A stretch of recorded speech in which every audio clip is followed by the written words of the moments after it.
दोस्तों, क्या आप जानते हो, आप प्रॉपर्टीज के पास भी अपना एक आधार कार्ड होगा जिसे आप प्रॉपर्टी की पीआईडी यानी कि प्रॉपर्टी आइडेंटिफिकेशन भी बोल सकते हैं। और उसके अंदर एक क्यूआर कोड होगा जिसे आप अपने मोबाइल से स्कैन करके प्रॉपर्टी की सारी डिटेल ऑनलाइन पता कर सकते हैं। ये है नया रिफॉर्म, नया इंडिया। आइए इसके बारे में पूरी जानकारी जानते हैं इस वीडियो के अंदर।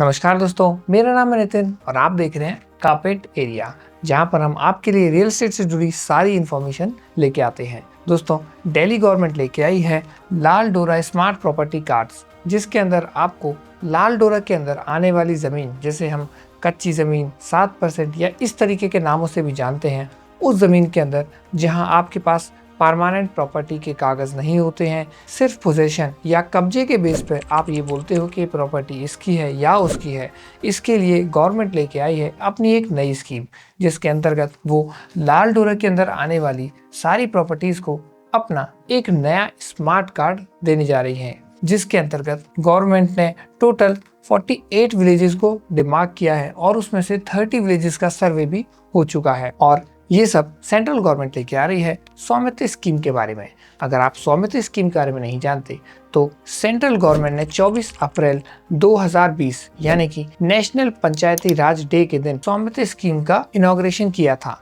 जिसके अंतर्गत उन जमीनों के मालिकों को एक लीगल रिकॉर्ड दे रही हैं जिनके पास अपनी जमीन का कब्जा तो है लेकिन उसका कोई रिकॉर्ड नहीं है। और इसी स्वामित्व स्कीम के अंतर्गत दिल्ली गवर्नमेंट लाल डोरा स्मार्ट प्रॉपर्टी कार्ड्स लेके आई है, जिसके अंतर्गत 48 विलेजेस में अब तक 30 विलेज का सर्वे ऑलरेडी हो चुका है और टोटल 12,232 प्रॉपर्टीज गवर्नमेंट ने सर्वे की हैं, जिसके अंदर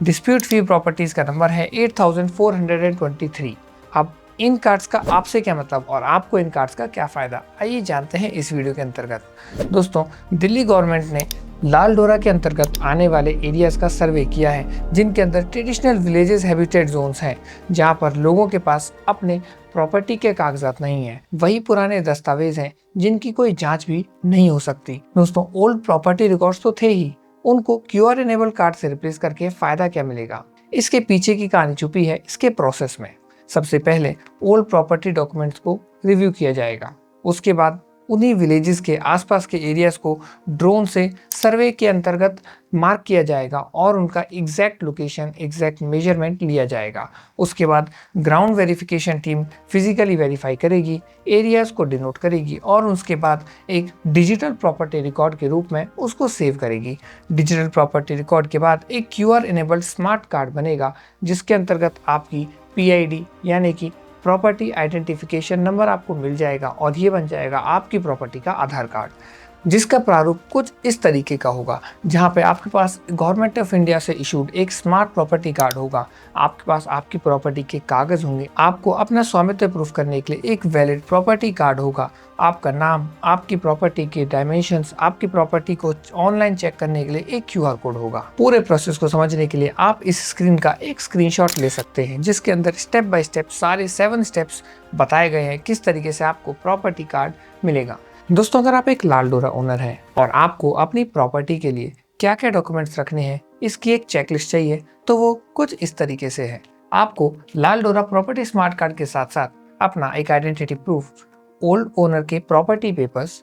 आपके लाल डोरा का सर्टिफिकेट, खतौनी, खसरा की डिटेल, फैमिली की सेटलमेंट डीड जिसमें आपको ये प्रॉपर्टी या तो इनहेरिटेंस में मिली है या एक प्रॉपर विभाजन के रूप में मिली है, उसकी एग्जैक्ट डिटेल्स, उसके एग्जैक्ट डॉक्यूमेंट्स, अगर वो इनहेरिट हुई है तो इनहेरिटेंस डॉक्यूमेंट्स, यूटिलिटी के सारे बिल, बिजली का बिल, पानी का बिल, हाउस टैक्स इत्यादि, प्रॉपर्टी के टैक्स रिकॉर्ड्स, कोर्ट डॉक्यूमेंट्स, ये सभी आपको अपने पास तैयार रखने पड़ेंगे। ये डॉक्यूमेंट्स आपके लिए तब ज़रूरी होते हैं जब या तो आप अपनी प्रॉपर्टी को सेल कर रहे हैं या आप उस पर लोन के लिए अप्लाई कर रहे हैं। अब मान लीजिए आपके पास ये प्रॉपर्टी नहीं है लेकिन आप ऐसी प्रॉपर्टी परचेज करने के बारे में प्लान कर रहे हैं, तो ऐसे कौन कौन से डॉक्यूमेंट हैं जो आपको चेक करने होंगे। सबसे पहले आप सेलर की आईडी देख लीजिए, उसके बाद क्यूआर कोड वाला प्रॉपर्टी कार्ड देख लीजिए,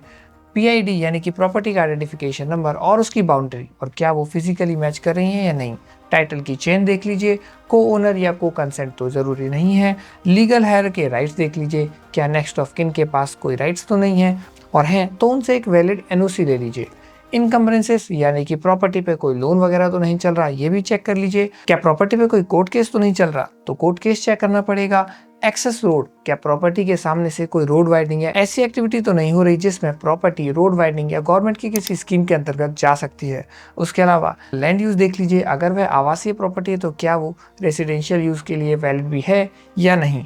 फिर कंस्ट्रक्शन स्टेटस, क्या प्रॉपर्टी को कंस्ट्रक्शन पे कंप्लीशन मिला हुआ है या नहीं। और लास्ट में रजिस्ट्रेशन और बैंक फाइनेंस, आपको प्रॉपर्टी लेनी है उसके लिए क्या वो लोन के लिए एलिजिबल है या नहीं। ये ऑप्शनल है, लेकिन अगर आप लेना चाहते हैं तो आप ये चेक कर सकते हैं। अब मैं आपको एक हैक बताता हूँ। अगर आप किसी भी प्रॉपर्टी को परचेज करने के लिए देख रहे हैं तो सबसे पहले उस प्रॉपर्टी पर किसी भी नेशनलाइज्ड बैंक से लोन के लिए अप्लाई कर लीजिए, चाहे आपको लोन लेना है या नहीं। अगर आपने लोन के लिए अप्लाई किया तो वो बैंक अपने वैल्यूअर से प्रॉपर्टी की सारी डिटेल निकलवा लेगा, जिसके अंतर्गत आपको पता चल जाएगा कि उस प्रॉपर्टी पे कोई डिस्प्यूट है या नहीं, और वो इन सारे पॉइंट्स को ही चेक करते हैं। तो ये थी जानकारी लाल डोरा या किसी भी ऐसी प्रॉपर्टी जो अथॉरिटी से डायरेक्टली लिंक नहीं है उसके बारे में पता करने के लिए। अगर आपको ये वीडियो पसंद लगी और हमारी इन्फॉर्मेशन और रिसर्च अच्छी लगी तो कमेंट करके हमें धन्यवाद या सुझाव ज़रूर दे दें। वीडियो पसंद आई तो लाइक करें, अपने दोस्तों तक शेयर करें और सब्सक्राइब करें कारपेट एरिया को। मिलते हैं अगली वीडियो में सिर्फ कारपेट एरिया पर।